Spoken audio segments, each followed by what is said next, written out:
എപ്പോഴും സിദ്ദീഖ് മുമ്പിലാണ്, എപ്പോഴും സിദ്ദീഖ് മുമ്പനാണ്, എപ്പോഴും സിദ്ദീഖ് കൂടുതൽ കൊടുക്കുന്ന ആളാണ്. അതുകൊണ്ട് ഒരു തവണ ഉമറുൽ ഫാറൂഖ് റളിയല്ലാഹു തആല അൻഹു വിചാരിച്ചു, ഈ തവണ അബൂബക്കർ സിദ്ദീഖിനെ പിന്നിലാക്കണം. അള്ളാഹുവിൻ്റെ ദീനിന് വേണ്ടി ഏറ്റവും കൂടുതൽ കൊടുക്കുന്നവനെന്ന ബഹുമതി എനിക്ക് നേടിയെടുക്കണം, അതിലൂടെ സ്വർഗത്തിൽ സ്ഥാനം കരസ്ഥമാക്കണം. അള്ളാഹുവിൻ്റെ റസൂൽ ആവശ്യപ്പെട്ടു, നിങ്ങൾ ദീനിന് വേണ്ടി ദീനിൻ്റെ മാർഗത്തിലേക്ക് സംഭാവനകൾ നൽകുക, ദീനിൻ്റെ മാർഗത്തിലേക്ക് നിങ്ങൾ ധനം നൽകുക. രണ്ടാളും വീട്ടിൽ പോയിട്ട് തിരിച്ചു വന്നുകൊണ്ട് ഉമർ റളിയല്ലാഹു അൻഹുവിനോട് റസൂലുള്ളാഹി സ്വല്ലല്ലാഹു അലൈഹി വആലിഹി വസഹാബിഹി വസല്ലം ചോദിച്ചു, ഉമറേ, നിങ്ങൾ എന്താണ് കൊണ്ടുവന്നിട്ടുള്ളത്?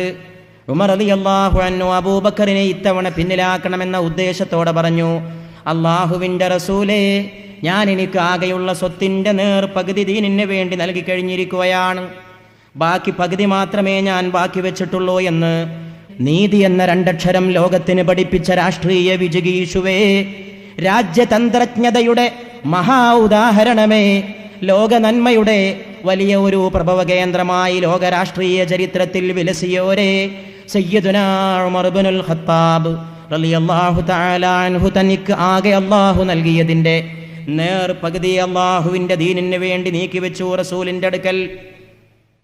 പിന്നീടാണ് സിദ്ദീഖിൻ്റെ ഊഴം. അബൂബക്കർ സിദ്ദീഖ് കടന്നു വരികയാണ്.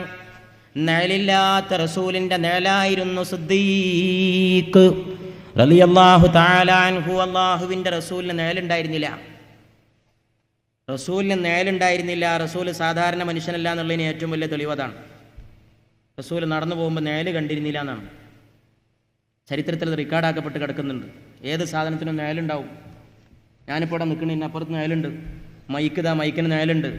വെളിച്ചം തട്ടുമ്പോൾ ഷാഡോ, ഒരു പ്രത്യേക ഛായ ഏത് സംഗതിക്കും വീഴും. പക്ഷേ അള്ളാഹുവിൻ്റെ റസൂലിന് നിഴലുണ്ടായിരുന്നില്ല.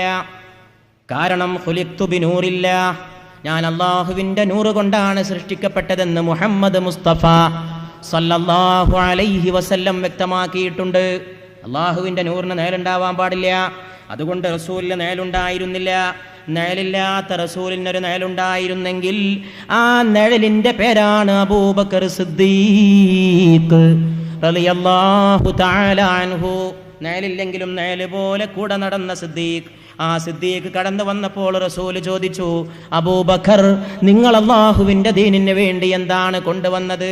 ഉടൻ തന്നെ അബൂബക്കർ സിദ്ദീഖ് മറുപടി പറഞ്ഞു, എനിക്ക് അള്ളാഹു തന്നതെല്ലാം, എൻ്റെ സമ്പത്ത് മുഴുവൻ, എൻ്റെ സമ്പത്തിലൊന്നും ബാക്കി വെക്കാതെ പൂർണ്ണമായി ഇതാ റസൂലേ ദീനിന് വേണ്ടി സമർപ്പിക്കുകയാണ് ഞാനെല്ലാം.